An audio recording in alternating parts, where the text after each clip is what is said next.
Hello and welcome back to another edition of Viper Bytes. Today we're going to take a close look at some of those pass-catching dynamic duos that we asked you the question, who would you rather? Now, that seems to be easier said than done. If we look over the history of dynamic duos, especially on the silver screen, we're left with Luke Skywalker and Princess Leia, Zach and Screech, Wayne and Garth, Starsky and Hutch, George and Jerry, Norman Cliff, and Joey and Chandler. Who would you rather? It's a little bit more difficult than you would think to make a decision on who that would be. Now, we're going to look at some pass catchers here and some of the guys who did not make it, some of those duos or trios that did not quite make the cut for my top 10. DJ Moore, Robbie Anderson. These are two great wide receivers here with similar ADPs going on right now. Henry Ruggs, wide receiver 48 versus Brian Edwards, wide receiver 84. Curtis Samuel, wide receiver 40. Adam Humphries, wide receiver, 116. Now, I throw that in there just for fun because, you know what? With Ryan Fitzpatrick, nothing is of the realm of possibilities here when we're talking about Ryan Fitzpatrick. If he likes you, he's got that smile, he's going to throw it to you.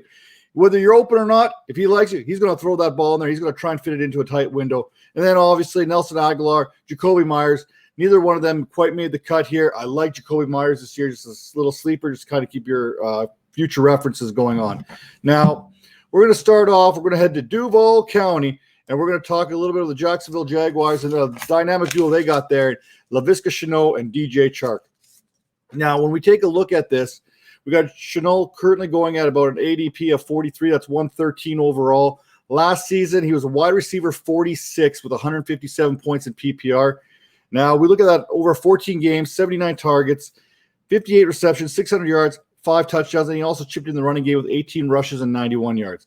Now, DJ Chark, again, wide receiver 33, comes into with an overall there, 153.6 points, which was good for wide receiver 49. So you got two wide receivers kind of chiming in very similar there. He had 13 games, so one less game than Laviska Shenault. 93 targets, 53 receptions, 706 yards, 5 touchdowns, and a catch rate of 57%. And that's a lot with Minshew in there. And I think Mike Glennon factored into that a little bit too. Trevor Lawrence is coming in here as a rookie quarterback. He's going to be looking for that security blanket right off the get-go. We know Minshew's not going to go down without a fight. In fact, I think he says he hasn't had a crap in 2 weeks there because being number 2 is not an option in Jacksonville for that quarterback. But let's call it the way it is. It's Trevor Lawrence's team. I think Laviska Shenault is the wide receiver here that you want based on ADP, that being very similar. I think he's going to take that next step, that year 2 step up, especially with Trevor Lawrence there, targeting him underneath, looking for that tight end type security blanket. They don't have that tight end really in Jacksonville. Shenault could fill that type of role when it comes to targets. Now, we're going to head to Denver next. I'm going to try and get this all in 30 minutes. 10 teams, 30 minutes. We'll see how fast I can talk, see if I can get you guys enough information here. But Jerry Jeudy, Courtland Sutton. Now, here's an interesting one as well because you got Courtland Sutton, who's coming off an ACL injury back in 2020. He's going to take a couple weeks before he's 100%. Now, this battle between Jerry Jeudy and Courtland Sutton could really come down to the quarterback and who that might be. Now, let's take a look into, before we talk about Sutton and Jeudy, let's talk about Luck. Not Luck.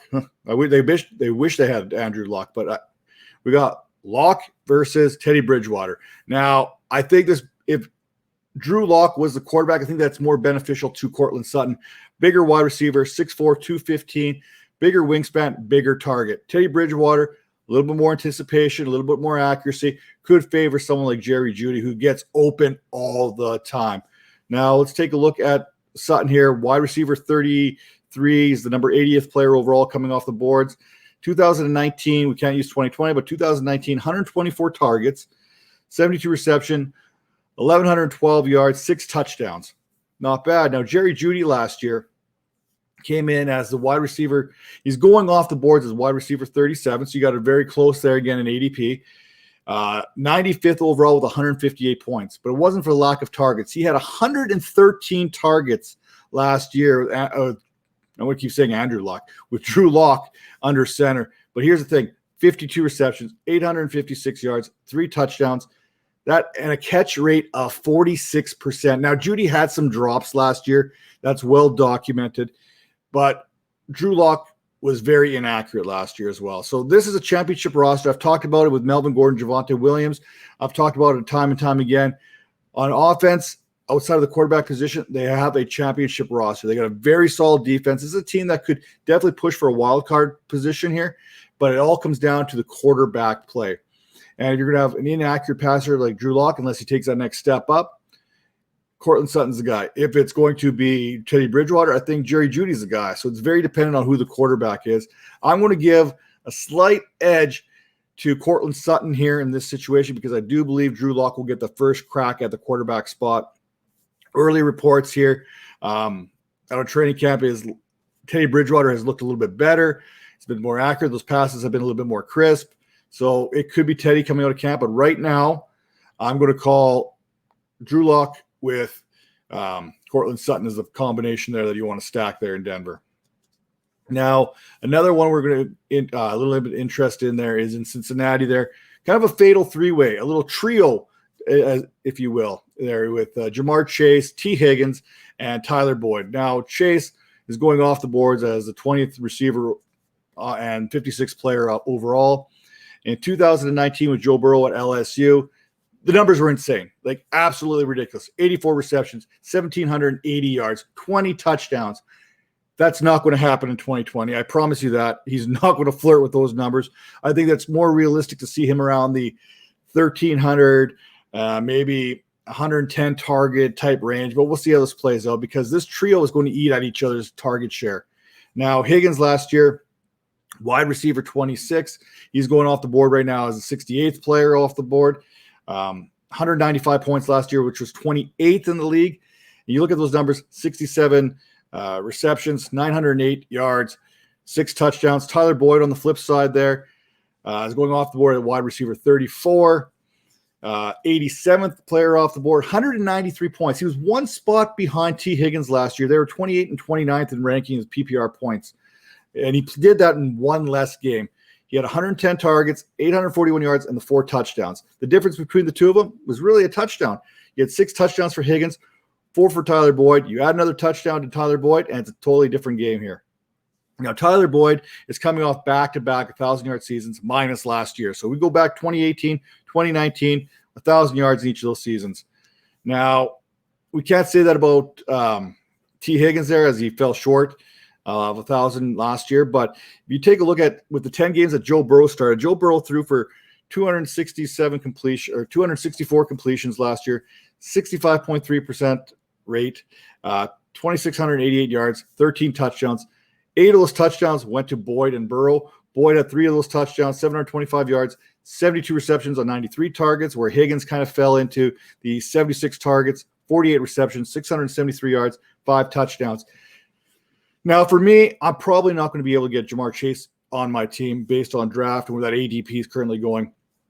But if you're looking at value, I mean, Tyler Boyd, wide receiver 34, 87th overall. I mean, you could go worse receivers than Boyd as your wide receiver 3 option or your wide receiver 4 option. So for me, based on ADP, I kind of like Tyler Boyd. Now, I think Jamar Chase is going to have the best season of the 3, but I think they're going to be all pretty close in 2021. That said, Jamar Chase, Dynasty, he's the guy you want to own, probably then T. Higgins and then Boyd. But I think for ADP and where you're drafting, I think Tyler Boyd may be the play this year. Now let's flip over to Tennessee. We got Julio Jones and his Waffle House cleats. By the way, that automatically bumps you up a few spots on my rankings. And A.J. Brown coming back again with vengeance for the Tennessee Titans. Now, before we look at what's going on in 2020, I'm going to have to look back at 2020 here and the departure of Corey Davis. You know, I love Corey Davis. We had that big 5th-year breakout type thing out of him.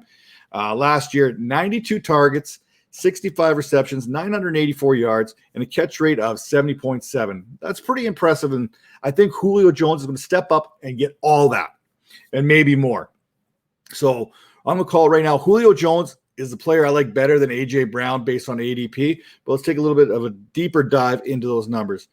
A.J. Brown is going off the board as wide receiver 8, 23rd overall player going. So you're getting him at the back end of the second round more often than not. And then you're kind of looking at what he did last year, 247.5 points, which would put him as the wide receiver 12.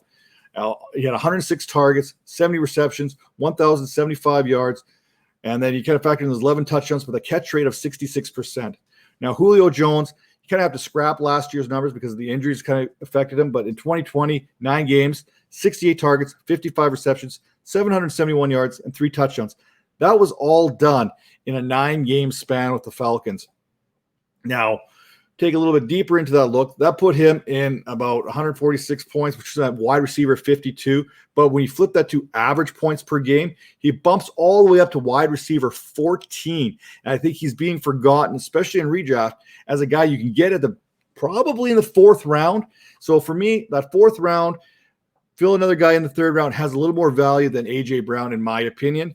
But now we kind of backtrack this year a little bit.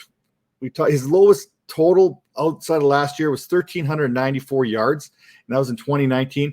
He's had 3 seasons, Julio Jones has, of over 1,500 yards. In 2014, 1,593. 2015, 1,871. Okay, that's in the past. That's way back in the past. 2018 is only a couple of years back, 1,677 yards. Julio Jones can still get it done. When you got an accurate passer like Ryan Tannehill, you give him another option there. A.J. Brown kind of fills that Calvin Ridley type role for Julio Jones. I think both receivers are 1A, 1B. Both are going to be over 1,000 yards, but based on their average, where you're getting them in your drafts, Julio Jones has the most value. Give me Julio in this situation. Now, let's move on to Tampa Bay. Tampa Bay Bucks have 2 fantastic receivers here. They got Mike Evans and Chris Godwin. What do you make of this? Mike Evans, wide receiver 14, going off the board at 43 overall. Chris Godwin, wide receiver 18, going off over at number 48 overall. Again, within a couple places of each other. So who's got the better value? Who do you want on your roster? Well, for me, it's Mike Evans. I love Mike Evans. There's no disrespect to Mike Evans. All he's done since he's been in the league, he's only been in the league 7 years. This is his 8th season. All he's done is 7 straight years of 1,000 yards. And he's looking to make that number 8 in 2021. And with a full offseason with Tom Brady getting accustomed to that offense, getting accustomed to that playbook, I think you can bank on Mike Evans hitting that 1,000-yard mark once again. Now, Chris Godwin, no slouch of his own. 84 targets, 65 receptions, 840 yards, 7 touchdowns. Did that in 12 games. Now, does Mike Evans hit 1,000 yards if Chris Godwin plays a full 16-game schedule? That's tough, but the targets were there for Evans. 109 targets, 70 receptions, 1,006 yards, kind of got in the last game, but the 13 touchdowns. PPR or not PPR, 13 touchdowns is huge. Take away them if you give a couple of those to Chris Godwin. Chris Godwin goes to 10. Mike Evans goes to 10. You're still going to have a very successful season, a very successful campaign for Mike Evans. So for me, give me Mike Evans just because, with all things being equal, I think he's going to be the go-to guy. We've seen it in the end zone for Tom Brady. Now, we're going to move along here to Pittsburgh, which is kind of getting interesting. We talked about the trio of wide receivers that the Bengals have. Well, the Steelers are no slouches in the pass-catching, wherever you want to go with this on this. Diontae Johnson, Juju Smith-Schuster, Chase Claypool, all very capable receivers, all very solid years last year. Based on points, Johnson had 221 points, put him at wide receiver 21. Juju had 234 points, that put him at the wide receiver 16 spot. And Chase Claypool, now he's the interesting one. In PPR, he was wide receiver 23, but in standard, he was the wide receiver 14. Now, how does that even work? Well, right now, Diontae Johnson's going off the board at wide receiver 25. That's a 62nd player overall. He had 144 targets, 88 receptions, 923 yards, 7 touchdowns last year, and a catch rate of 61.1%. I've talked about some other catch rates going on here earlier. We always knock Diontae Johnson and drop balls and not being able to complete the process of the catch and this and that. 61.1 is higher than some of these guys we've talked about who are going ahead of him in ADP. Just some food for thought. Now, Juju, on the other side, is going as wide receiver 30, 76th player overall, 128 targets, 97 receptions, 831 yards, 9 touchdowns, catch rate 75.8%. Now, in PPR, I think Juju's a fantastic play. Chase Claypool, as mentioned, wide receiver 28, 72nd player overall. And you look at his numbers last year, he still had 109 targets, 62 receptions, 873 yards, 9 touchdowns, but the catch rate is 56.9. That's even lower than Diontae Johnson. We don't talk about Chase Claypool in that same pass-catching ability as we talk about Diontae Johnson or lack thereof. For me, give me Juju Smith-Schuster for 2021. I think those targets are still going to be there. Ben Roethlisberger is going to be healthy. I think he's going to be looking to feed him. I think you're going to have Juju coming out of the slot, creating those mismatches.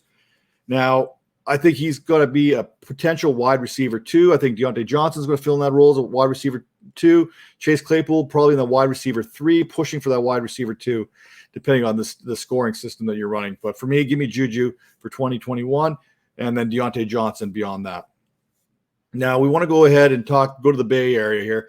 Talk about Brandon Aiyuk and Deebo Samuel. Now, lots of people want to talk about this dynamic duo, and rightfully so. They're both, when healthy, excellent players. And when I say when healthy, I'm more referring to Deebo Samuel, but Brandon Aiyuk is not without his injury history as well.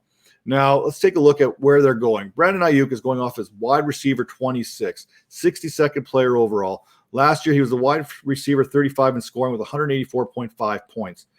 He did this in 12 games. Remember, I mentioned he hasn't been a picture of health himself. He only played 12 games last year, 96 targets, 60 receptions, 748 yards, 5 touchdowns, a 62.3% catch rate. But we just talked about Diontae Johnson, 61.1. But Brandon Aiyuk's just barely ahead of him, but we don't talk about that. I think we need to. Now, Deebo Samuel, wide receiver 38 on ADP right now, 93rd player overall off the board. Last year, 7 games, 80.7 points, 44 targets, 33 receptions, 391 yards, and a touchdown. Now, I don't really want to talk about what their numbers are there, but if you look at Samuel 2019, he played the 15-game schedule there, started 11, 802 yards, 3 touchdowns. Both are factoring in, need to be accounted for in the run game, jet sweeps. They're going to get their touches that way too. San Francisco does a very good job at manufacturing touches for their wide receivers, but Samuel hasn't been healthy, and neither has Aiyuk for a full schedule, so we don't know what they're going to get. And we do know that George Kittle's coming back, and that is probably the biggest factor in this whole thing. Me personally, I don't want Aiyuk, and I don't want Samuel knowing that George Kittle is coming back. Now, when Kittle played those 8 games in 2020, 63 targets, 48 receptions, 634 yards, 2 touchdowns. Now, back that up to 2019, 107 targets, 85 receptions, 1,052 yards, and 5 touchdowns. He is going to cut into Brandon Aiyuk and Deebo Samuel's numbers. And if you're going off Aiyuk here, wide receiver 26, that means you're getting him as your wide receiver 3. Fair enough. And Deebo, you're getting him at 38, which is putting him as probably wide receiver 4, wide receiver 5. Maybe it's more of a high risk, high reward going for Deebo Samuel here. You're not risking nearly as much to get him as you would be for Brandon Aiyuk. So maybe I lean Deebo because I'm not sure what George Kittle's, who he's going to cut into a little bit more. I know the sexy name here is to take Brandon Aiyuk. Everyone's talking about him on Twitter. This could also come down to Trey Lance versus Jimmy Garoppolo. You get Trey Lance in there. Yeah, he's got the big gun and he can run the ball a little bit, but that's going to also bring those numbers down for both these wide receivers. So for me, I'm not touching either one of these. Brandon Aiyuk last year averaged 15.5 points per game. Deebo Samuel averaged another, let me do the math quickly, 11.5 points per game. So slight advantage to Aiyuk, but what you're paying in comparison to Deebo Samuel, I don't think it's worth the risk, in my opinion. Now we're getting to 3 of my favorite ones coming up here. We have I want to touch base. I'm going to talk to LA here in a second, but let's go to Kansas City first. Kelce or Tyreek. This is a fun one for me because you can't go wrong with either one of these guys. You know what I mean? It's like going to a barbecue joint and only picking one dish. You don't want to pick the one dish, but you know what? It's going to be good no matter what you take. You know what I'm saying? So here we go. Kelce, tight end 1. He's being drafted 9th overall. You know what you're going to get with him. Hill, wide receiver 2. He's coming off the board of the 10th overall. They're literally separated by 1 spot when you're drafting him based on early ADP. Now, Kelce, 312 points last year versus Logan Thomas, who was the 3rd overall tight end last year. Darren Waller was in between the two. Had 176.6 points. So 312 to 176. To find that same gap at the wide receiver position, Tyreek Hill had 328 points. So to find that spread that's equal to Kelce and Logan Thomas, you have to go all the way down to the earlier mentioned Tyler Boyd, who was the wide receiver 29 with 192.6 points. So that's the gap. If you're talking value-based drafting, it has to be Travis Kelce. Yes, there's good reason why people are taking Travis Kelce in the first round. This is it. First off, he outscored Tyreek, or he was only a couple points behind Tyreek, 312, 328. But the gap between the two, from 1 to 3, And 1 to 29, even that wide receiver 29, Tyler Boyd, 192.6, was 20 points, almost 20 points more than Logan Thomas as a third tight end. So you want to get that competitive advantage at the position. You got to go with tight end here. So give me Travis Kelce over Tyreek Hill. And I'll fill out the wide receivers a little bit later. As you can see, you know what? I can get a wide receiver 3, what we talked about with Tyler Boyd, who's going to give me production as the number 3 overall tight end. Now, what else we got here? We're going to head to, you want LA? You want Seattle? You want LA? You want Seattle? Let's talk about Seattle first, because we got DK Metcalf. We got Tyler Lockett. DK Metcalf is coming off the board as the wide receiver 5. That's the 18th overall player, and rightfully so. He was the 7th overall scoring wide receiver last year, 271 points. You know, you look at the numbers last year, 129 targets, 83 receptions, 1,303 yards, 10 touchdowns, a catch rate of 81.4. Now, to put this into perspective, I'm going to go back to Diontae Johnson and how we criticize him. DK Metcalf had a 58% catch rate back in 2019, and he jumped that all the way up to 81.4. Now, you can see it can be done. So do not discredit Diontae Johnson for the drops right now, because you can see DK Metcalf overcame that from one season to the next. Now, Tyler Lockett, man, do we really don't like to appreciate him. Wide receiver 21 currently right now off the board. 55th player currently coming off the board. He had 265 points. Did you hear that? 265 points last year. Now, not all points are created equal. We'll go into that a little bit later. But you're talking about DK Metcalf scoring as the wide receiver 7 last year. Tyler Lockett scored the 8th most points in PPR. 132 targets, 100 receptions, 1,054 yards, 10 touchdowns, and again, a catch rate of 75.8%. When you got two guys who are catching the ball at over 75%, you know they're going to keep putting it up in the air. Now, I talk about not all yards are created equal, and say what you will, but wide receiver 3 for Seattle last year was David Moore and his 35 receptions and 47 targets. So you can bet on Lockett and Metcalf maintaining that. There's going to be no regression there in Seattle for these two receivers. Now, they both had 10 touchdowns, as mentioned earlier, and consistency is key here, because DK Metcalf had 5 games over 100 yards receiving. 3 more of those games were 90. So he had 8 games of over 90 yards receiving, and he only had 5 games under 50. Kind of a little bit of a boomer bust, but in comparison to best ball Lockett, as I like to call him, if you're talking about best ball, he's got to be your guy. You're looking at only 2 games over 100 yards, and in those 2 games, he had a 100-yard game and a 200-yard game, 3 touchdowns in both those games, and then 7 games where he was under 50 yards. So a good chunk of his points last year came in 2 games. Now, if you're looking at best ball or all season scoring, and that's how you want to play, Tyler Lockett is definitely the play here based on ADP. Now, if you're talking about a week-to-week kind of guy where you need that consistency, you have to go with DK Metcalf, even though there's a big gap in between 5 and 21. So give me Lockett when you factor in points throughout the season, best ball type thing, but DK Metcalf for all season, head-to-head type scoring. Now, my favorite one, it's coming down to the most disrespected wide receiver in the game, Robert Woods. And the comparison and his competition there in Cooper Kupp. Now, I'm going to save you the whole thing listening to me. You can probably log off here right away. The answer is Robert Woods. It's always going to be Robert Woods. No matter what the question, it's Robert Woods. Brandon Aiyuk or Robert Woods? Give me Robert Woods. Now, Robert Woods is going off as wide receiver at 19. That's the 51st player overall. Last year, he was the 14th scoring receiver, 245 points, 129 targets, 90 receptions, 936 yards, 6 touchdowns. Now, we kind of look back here a little bit, and in 2018 and 2019, Woods went for 1,000 yards in both those seasons. And his targets or his receptions over the last 3 seasons, 86 in 2018, 90 in 2019, 90 in 2020. Guess what? I think you could pretty much bank on another 19 receptions for Robert Woods in 2021.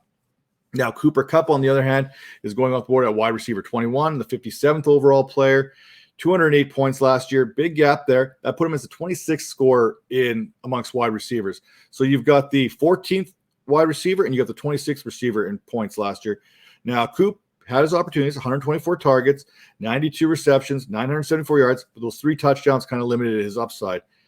Now, if we go back, Cooper Kupp back in 2019, we just talked about back-to-back 1,000-yard seasons for Robert Woods. Cooper Kupp did hit 1,162 yards in 2019. He had 134 targets, 10 touchdowns, 92 receptions. Both these wide receivers are going to get their 90 receptions one way or the other. And here's why. Matthew Stafford. These numbers were with Jared Goff. Jared Goff. Now, Jared Goff has been to the Super Bowl, but we're talking Jared Goff here. 90 receptions each from Jared Goff. Now you get Matty Stafford. In 2020 with the Lions, and we'll talk about those pass catches that he had with Detroit last year, he went 339 for 528 for 4,084 yards, a 26-10 touchdown to interception ratio, and throwing the ball to the likes of Marvin Jones, TJ Hawkinson, Danny Amendola. DeAndre Swift was the fourth leading receiver in Detroit, and then Quintus Cephas and Kenny Golladay for 5 games. Come on. What do you think he's going to do for Robert Woods and Cooper Kupp? I am guaranteeing right now, one, if not both, are going to flirt with that wide receiver 1 status. You know what? I'll go bold. Robert Woods is going to flirt with a top 6 wide receiver in scoring in PPR this year because I believe in Robert Woods. Robert Woods is always going to be the answer.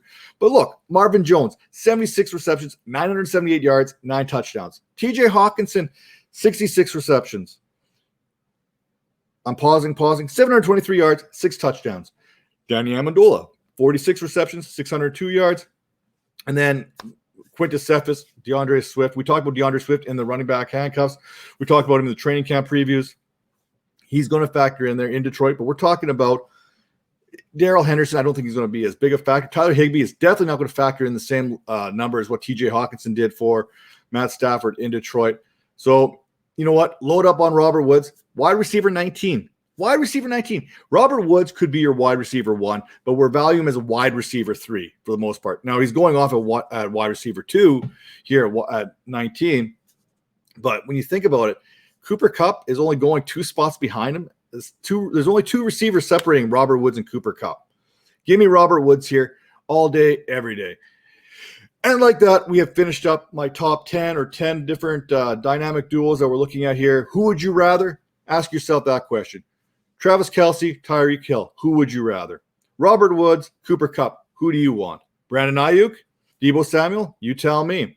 Mike Evans, Chris Godwin, Diontae Johnson, Juju Smith-Schuster, Chase Claypool. Who you got? Hit me up in the comments. Let me know what you're thinking. We got DK Metcalf. We got Tyler Lockett. We got Julio. We got A.J. Brown.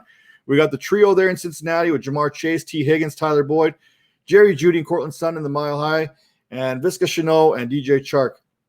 Who did I miss? Should someone else be added in here? You tell me. Hit me up in the comments. Hit me up on Twitter, at Matt Donnelly FF. Hit up the Dynasty Vipers. You know what? We're always listening. We're always here for you. And with that, this is the Viper Bytes, and we are signing off.